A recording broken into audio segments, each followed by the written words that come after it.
Lilliputin, Tales from a War.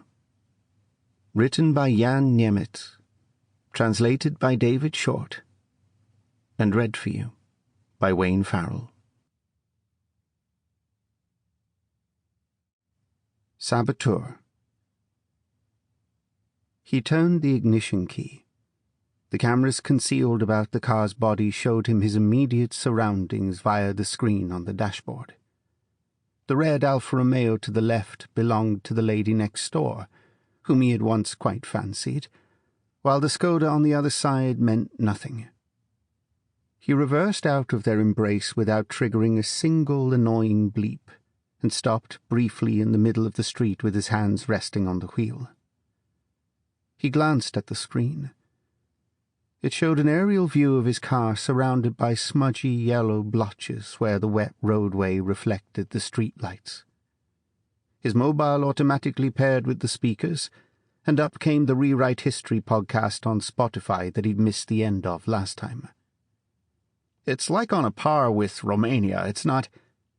He switched it off from the steering wheel. Raindrops were trickling down the windscreen, which was supposed to start the wipers automatically, but the sensors were being dilatory. He turned the wipers on manually, took a deep breath in and out, put the car in gear, and drove off up the familiar, oh-so-familiar street. It was almost 11:30. He'd thought it best to set out straight away. If he'd left it till morning, he'd never have got away. In the morning, you wake up, do your teeth, and just get on with life, even if you don't have one.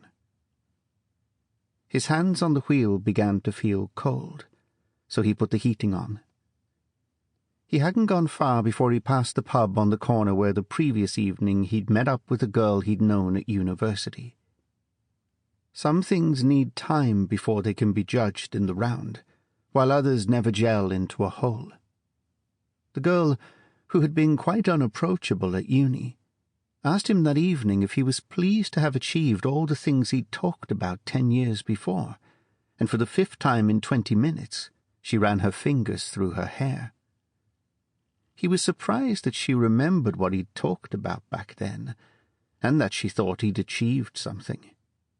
He had briefly wondered if sleeping together after a lapse of 10 years made any sense, but 2 beers later rejected the idea.